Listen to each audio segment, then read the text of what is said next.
Master એજ્યુકેશનમાં આપ સૌનું સ્વાગત છે। મિત્રો, આપણે ઘણા સમયથી ટાટ જે એચએસ આવી રહી છે તેના વિશે આપણે ઘણા બધા વિડીયોઝ બનાવીને ઓલરેડી મૂક્યા છે અને આજે પણ આપણે એક વિડીયો બનાવી રહ્યા છે જેની અંદર બુદ્ધિ માપન કસોટી અને બુદ્ધિ માપનના જે મહત્ત્વના પ્રશ્નો છે જે તમારી આવનાર પરીક્ષામાં પૂછાઈ શકે છે તેવા પ્રશ્નો વિશે આપણે ચર્ચા કરીશું। મારું નામ છે માસ્ટર મોહમ્મદ હુસૈન। તો વિદ્યાર્થી મિત્રો, હવે આપણે વધારે સમય ન લેતા ડાયરેક્ટ પ્રશ્નો તરફ આગળ વધીએ। તો પહેલો જ પ્રશ્ન છે કે બુદ્ધિ શબ્દ કઈ ભાષા પરથી ઉતરી આવ્યો છે? તો બુદ્ધિ શબ્દ એ ગ્રીક ભાષા પરથી ઉતરી આવેલો શબ્દ છે। બીજો પ્રશ્ન છે કે બુદ્ધિ એ અમૂર્ત ખ્યાલો વિશે વિચારવાની શક્તિ છે। આ વ્યાખ્યા કયા મનોવૈજ્ઞાનિકે આપી છે? તો ટર્મન નામના મનોવૈજ્ઞાનિકે આ ખ્યાલ આપ્યો છે કે બુદ્ધિ એ અમૂર્ત ખ્યાલો વિશે વિચારવાની શક્તિ છે।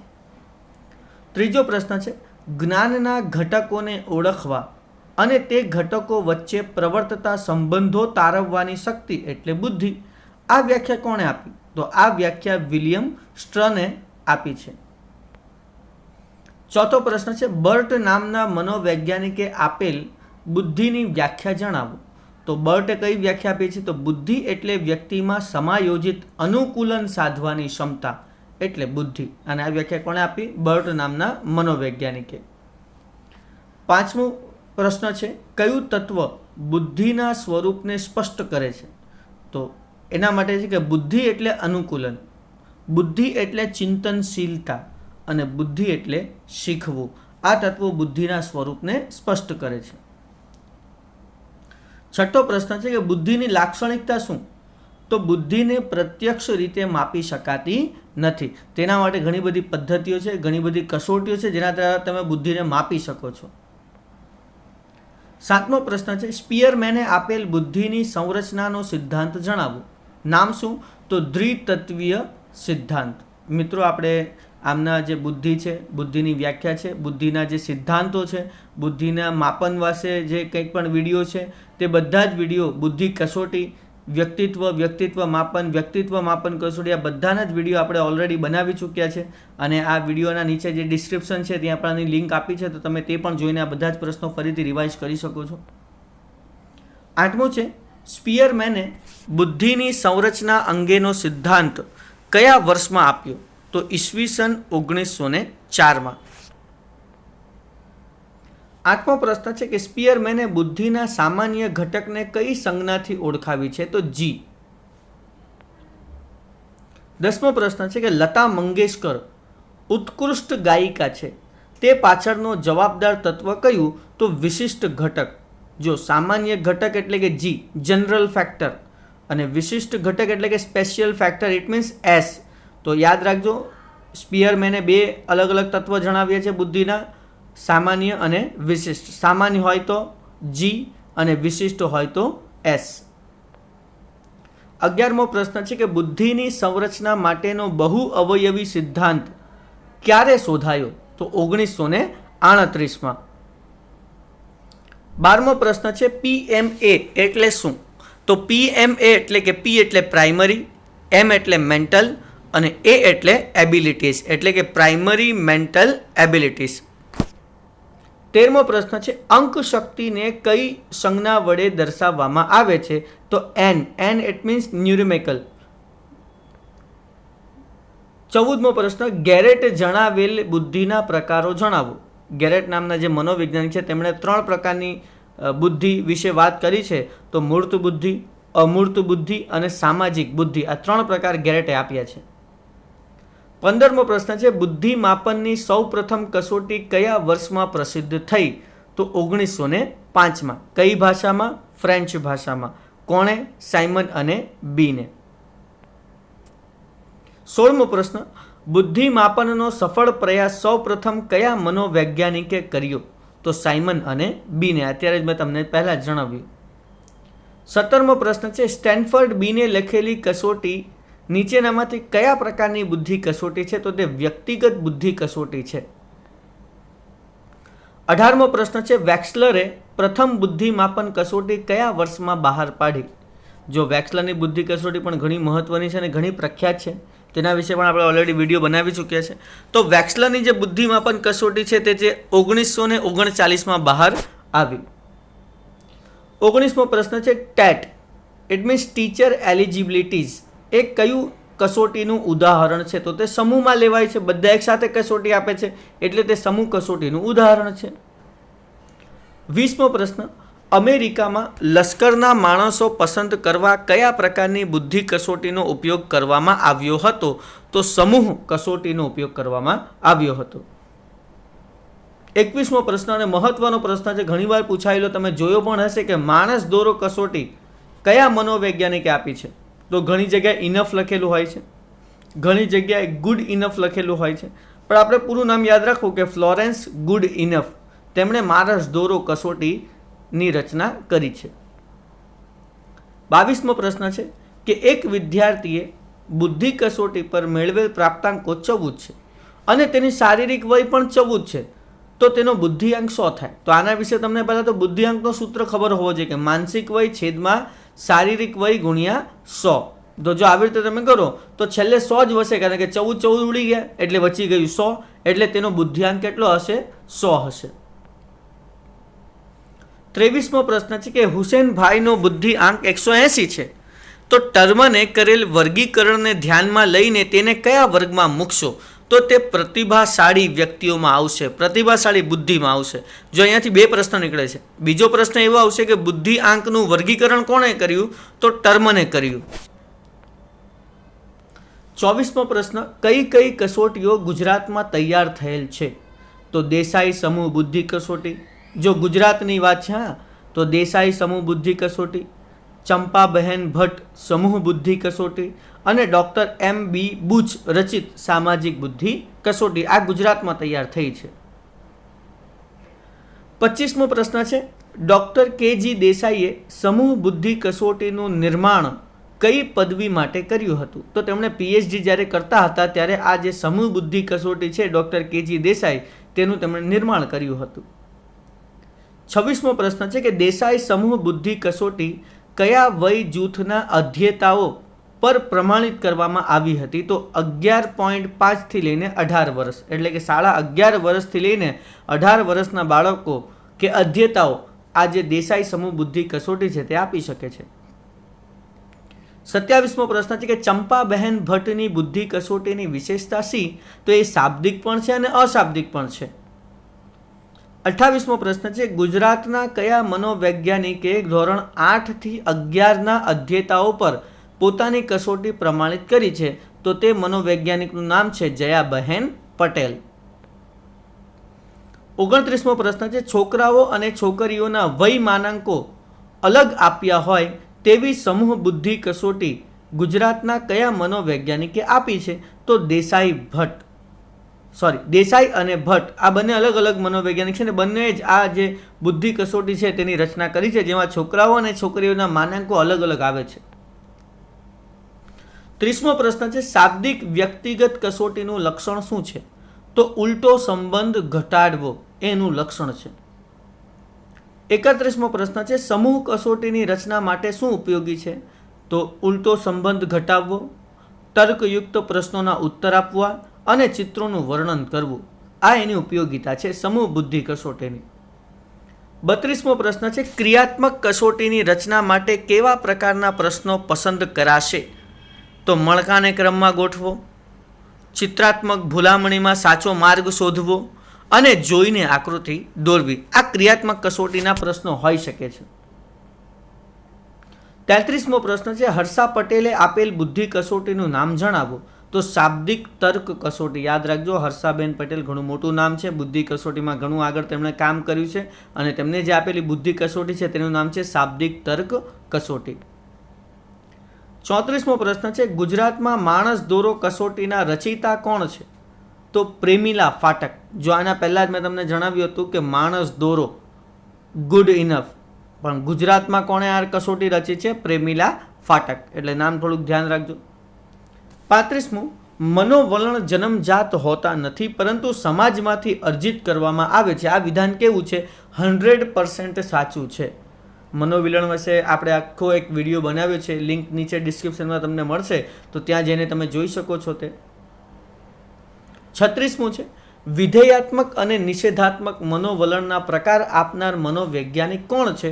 તો તેમનું નામ છે ઓલપાર્ટ, જેમણે મનોવલણના આ પ્રકાર આપ્યા છે. 37મો પ્રશ્ન થ્રસ્ટને વલણ માપદંડની રચના કયા વર્ષમાં કરી? તો 1929માં તેમણે વલણ માપદંડની રચના કરી. 38મો પ્રશ્ન છે કે વર્ગ શિક્ષક તરીકે વિદ્યાર્થીઓના મનોવલણ જાણવા જરૂરી છે, કારણ કે વિદ્યાર્થીને અભ્યાસમાં રસ લેતો કરી શકાય. તો તમે તેના મનોવલણ જાણશો, તેના વિચારો જાણશો, ત્યારે તમને ખબર પડશે કે વિદ્યાર્થીને કઈ બાબતમાં રસ છે, તો પછી તમે તેની ઉપર કામ કરી શકો છો. 39મો પ્રશ્ન છે કે અસ્પૃશ્ય વિદ્યાર્થી પ્રત્યે શિક્ષકનું મનોવલણ કેવું હોવું જોઈએ? તો હંમેશા હકારાત્મક જ હોવું જોઈએ. 40મો પ્રશ્ન છે કે બુદ્ધિ એ અમૂર્ત વિચારણા કરવાની ક્ષમતા છે. આ વ્યાખ્યા કયા મનોવૈજ્ઞાનિકે આપી છે? તો વેક્સલર નામના મનોવૈજ્ઞાનિકે આ વ્યાખ્યા આપી છે. 41મો પ્રશ્ન છે કે સત્યની દ્રષ્ટિએ સારા પ્રતિચારો આપવાની ક્ષમતા એટલે બુદ્ધિ. આ વ્યાખ્યા કોણે આપી? તો આ વ્યાખ્યા થોર્નડાઇકે આપી છે. 42મો પ્રશ્ન વાતાવરણ સાથે અનુકૂલન સાધવાની શક્તિ એટલે બુદ્ધિ. આ વ્યાખ્યા કોણે આપી? તો આ વ્યાખ્યા વુડવર્ડે આપી છે. અનુકૂલન સાધવાની શક્તિ વાતાવરણ સાથે એટલે વુડવર્ડ. 43મો પ્રશ્ન છે કે બુદ્ધિ એટલે પરિસ્થિતિનો સ્વીકાર કરવાની શક્તિ. આ વ્યાખ્યા કોણે આપી? તો પીજેએ આપી છે. 44મો પ્રશ્ન છે કે બુદ્ધિ એટલે નવીન બદલાતી પરિસ્થિતિમાં શીખવાની અને અનુકૂલન સાધવાની ક્ષમતા. આ વ્યાખ્યા કોણે આપી? તો વેનને આપી છે. 45મો પ્રશ્ન છે કે બુદ્ધિશાળી વ્યક્તિ કાર્ય કેવી રીતે કરવું અને ઈચ્છિત ફળ કેવી રીતે મેળવવું તે સમજે છે અને તેને જ બુદ્ધિ કહેવાય. આ વ્યાખ્યા કોણે આપી? તો હોલીવર્થે આ વ્યાખ્યા આપી છે. 46મો પ્રશ્ન છે શિક્ષકો માટે આવેલા નવા નિયમ પ્રત્યે શિક્ષકના મનોવલણનું સર્વેક્ષણ કરવા કયા સાધનનો ઉપયોગ કરાશે? તો પ્રશ્નાવલી. ધારો કે તમે સ્કૂલમાં ભણાવો છો અને આજે તમારા આચાર્ય એક નવો નિયમ બનાવ્યો છે કે ભાઈ બરાબર 12 વાગીને 31 મિનિટે જ સ્કૂલ છોડવી, એના પહેલાં નહીં. તો શિક્ષકોના મનોવલણો બદલાવા લાગશે, તેમના વિચારો બદલાવા લાગશે, તેમનો સ્વભાવ બદલાવા લાગશે. તો શું આ સારું પાસું હતું કે ખોટું પાસું હતું તે જાણવું હોય, શિક્ષકોનું મનોવલણ જાણવું હોય, તો તમે શું કરશો? તો એક પ્રશ્નાવલી રેડી કરશો અને પછી તે પ્રશ્નાવલી ભરાવીને તમે જાણી શકો છો કે આ જે નિયમ છે તે શિક્ષકોને સારું લાગ્યું છે કે નથી લાગ્યું. 47મો પ્રશ્ન છે કે ટર્મને આપેલા બુદ્ધિ આંક પ્રમાણે વર્ગીકરણને ધ્યાનમાં રાખીને 25થી નીચે બુદ્ધિ આંક ધરાવનાર વ્યક્તિ કઈ કક્ષામાં સમાવિષ્ટ કરી શકાય? તો તે જડ બુદ્ધિ કહેવાય, 25થી નીચે. 48મો પ્રશ્ન છે કે 25થી 49 બુદ્ધિ આંક ધરાવતા વ્યક્તિને કઈ બુદ્ધિ કક્ષામાં મૂકશો? તો તેને મૂઢમતી કહેવાય અથવા તો મૂળ બુદ્ધિ કહેવાય. 49મો પ્રશ્ન છે કે 125થી બુદ્ધિ આંક ધરાવતા વ્યક્તિને કઈ બુદ્ધિ કક્ષામાં મૂકશો? તો ઉત્કૃષ્ટ બુદ્ધિ અથવા તો પ્રતિભાશાળી બુદ્ધિ તેને કહેવામાં આવે છે. 50મો પ્રશ્ન છે 110થી 119 ની બુદ્ધિ આંક ધરાવનારા વ્યક્તિને કઈ કક્ષામાં મૂકશો? તો સામાન્યથી સારો. 51મો પ્રશ્ન છે 80થી 99 બુદ્ધિ આંક ધરાવતા વ્યક્તિને કઈ કક્ષામાં મૂકશો? તો અહીંયા સામાન્યથી નીચે. 52મો પ્રશ્ન છે કે એક વ્યક્તિનો બુદ્ધિ આંક 40 છે તો તેને કઈ બુદ્ધિ કક્ષામાં મૂકશો? જો આપણે આગળ જ પ્રશ્ન જોઈ ગયા છે કે 26થી લઈને 49 સુધી બુદ્ધિઆંક શેમાં આવે? તો મૂળ બુદ્ધિમાં આવે. તો અહીંયા ભાઈનો 40 જ છે બુદ્ધિઆંક, એટલે તે મૂળ બુદ્ધિમાં આવશે. 53મો પ્રશ્ન કે જી દેસાઈ સમૂહ બુદ્ધિ કસોટીની સમય મર્યાદા કેટલી છે? માત્ર 70 મિનિટ. 54મો પ્રશ્ન ઘર દોરો કસોટી કયા પ્રકારની બુદ્ધિ કસોટી છે? તો અહીંયા દોરવાની વાત થાય છે એટલે કોઈ ચિત્ર દોરશે એટલે ચિત્ર કસોટી છે. 55મો પ્રશ્ન ચંપાબહેન ભટ્ટ સમૂહ બુદ્ધિ કસોટી કઈ વય જૂથના અધ્યેતાઓ પર પ્રમાણિત કરવામાં આવી છે? તો તો 8 થી લઈને 16 વર્ષ. 56મો પ્રશ્ન છે, કયા મનોવૈજ્ઞાનિકે ઘર દોરો કસોટી આપી છે? જો ચિત્ર દોરો અલગ છે, અહીંયા ઘર દોરો આવે છે, માણસ દોરો પણ છે, એટલે આ બધામાં કન્ફ્યુઝ નહીં થઈ જતા. ઘર દોરો કસોટી વિનોદ ચંદ્ર જોશીએ આપી છે. 57મો પ્રશ્ન છે, ચંદ્રકાંત મહેતા રચિત કસોટીનું નામ જણાવો. તો એમની કસોટી છે અશાબ્દિક તર્ક કસોટી. 58મો પ્રશ્ન છે, ભાવસાર બુદ્ધિ માપન કસોટી કઈ વય જૂથના વ્યક્તિઓ માટે છે? જો અહીંયા વહી લખ્યું છે, થોડીક જોડણીની ભૂલ છે, વહીની જગ્યાએ વય જૂથ આવશે, એટલે 12 થી લઈને 18 વર્ષ. ભાવસાર બુદ્ધિ માપન કસોટી. 59મો પ્રશ્ન છે, ભાવસાર બુદ્ધિ માપન કસોટીના રચયિતાનું નામ જણાવો. તો D.M. ભાવસાર. 60મો પ્રશ્ન છે, ચંદ્રકાંત મહેતા રચિત તર્ક કસોટી કયા ધોરણ માટે ઉપયોગી છે? તો ધોરણ 8 થી લઈને 10. જો અહીંયા વર્ષ લખ્યું છે પણ વર્ષ નહીં આવે, અહીંયા ધોરણ આવશે 8 થી લઈને 10મું ધોરણ સુધી. 61મો પ્રશ્ન છે, વિશિષ્ટ પ્રકારની કસોટીમાં કઈ કસોટીનો સમાવેશ થાય છે? તો કલા પરખ કસોટીનો ઉપયોગ થાય છે, સમાવેશ થાય છે. 62મો પ્રશ્ન છે, મહત્વનો પ્રશ્ન છે, કલા પરખ કસોટીના રચયિતા કોણ? તો અનિલ અંબાસણા. 63મો પ્રશ્ન છે, ગુજરાતી ભાષા શાંત વાંચન કસોટીના રચયિતા કોણ? તો B.U. પટેલ.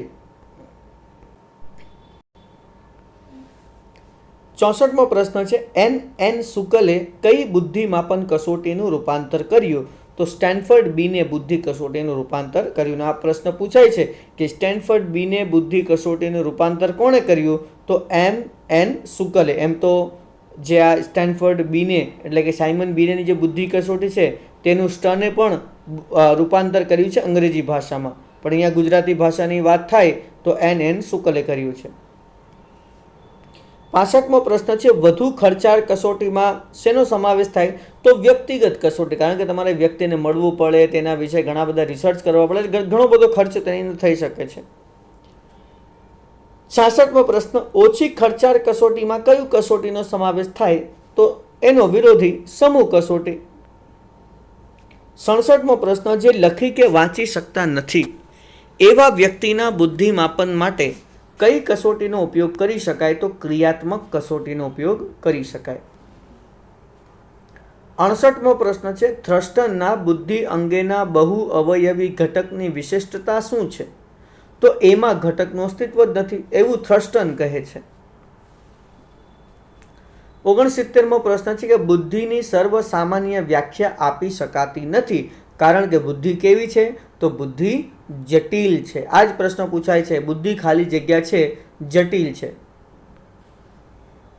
70મો પ્રશ્ન મહત્વનો પ્રશ્ન છે કે ગિલફર્ડે તેના બુદ્ધિ અંગેના ત્રિપરિમાણીય મોડલમાં માનવીમાં કેટલી શક્તિઓની કલ્પના કરી છે? તો 180. 180.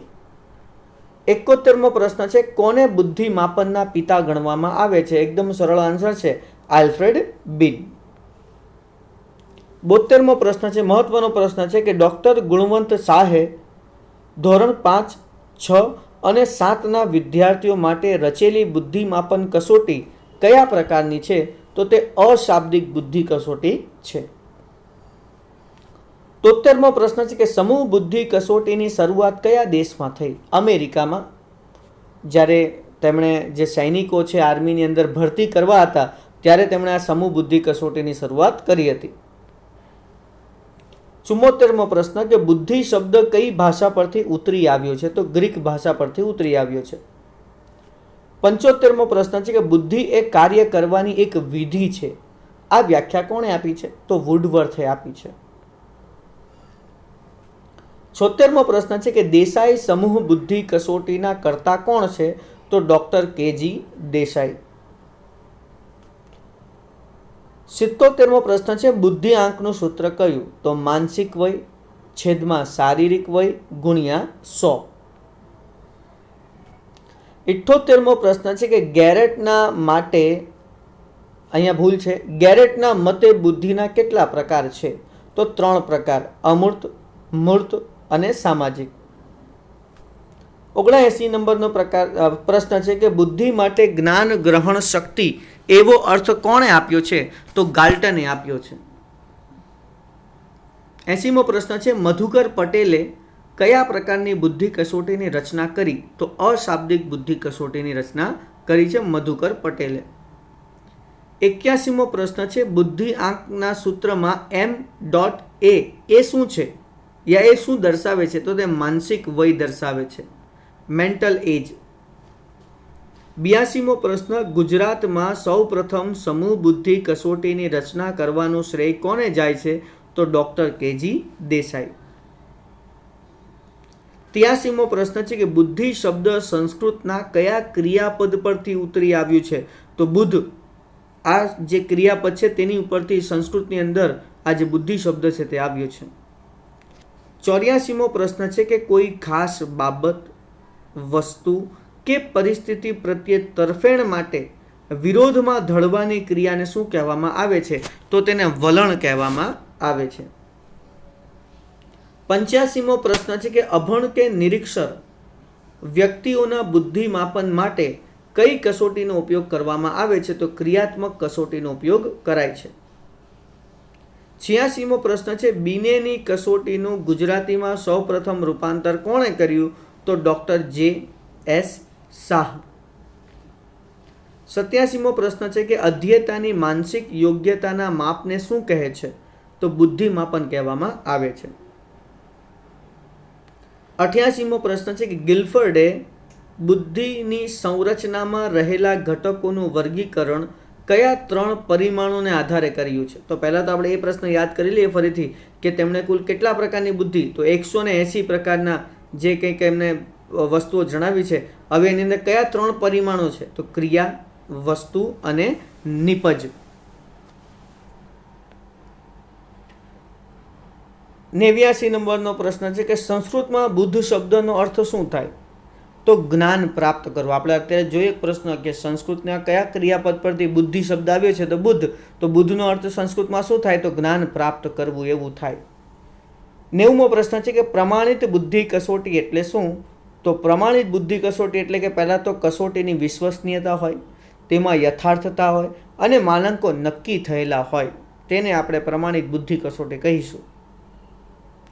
91મો પ્રશ્ન છે કે બુદ્ધિ માપવા અંગે સૌ પ્રથમ પ્રયાસ કરનાર વ્યક્તિ કોણ? તો ટર્મન. 92મો પ્રશ્ન છે WAIS નું પૂર્ણ નામ જણાવો. ઘણીવાર પૂછાય છે. તો વેક્સલર એડેન્યુ ઇન્ટેલિજન્સ સ્કેલ, એને WAIS કહેવામાં આવે છે. 93મો પ્રશ્ન છે કે વૃદ્ધિનો અર્થ શું થાય? તો શરીર સંબંધી પરિવર્તન. 94મો છે વિકાસનો અર્થ શું થાય? તો પરિમાણ સંબંધી પરિવર્તન.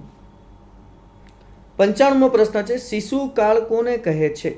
તો જન્મથી જે 5 વર્ષનો ગાળો હોય તેને શિશુકાળ કહેવામાં આવે છે. અને છેલ્લો પ્રશ્ન છે બાલ્યાવસ્થા કોને કહીશું? તો 5 વર્ષથી લઈને 10 વર્ષ સુધી. તો વિદ્યાર્થી મિત્રો, આટલા પ્રશ્નો જે હતા જે બુદ્ધિમાપન અને બુદ્ધિમાપન કસોટી વિશે હતા. મને આશા રહેશે કે આ બધા પ્રશ્નોમાંથી તમને કોઈક પ્રશ્ન કામ આવે અને તમારા જ્ઞાનમાં વધારો થાય તેવી હું આશા રાખીશ. હવે આપણે અહીંયા વિરામ લઈએ છીએ. આભાર.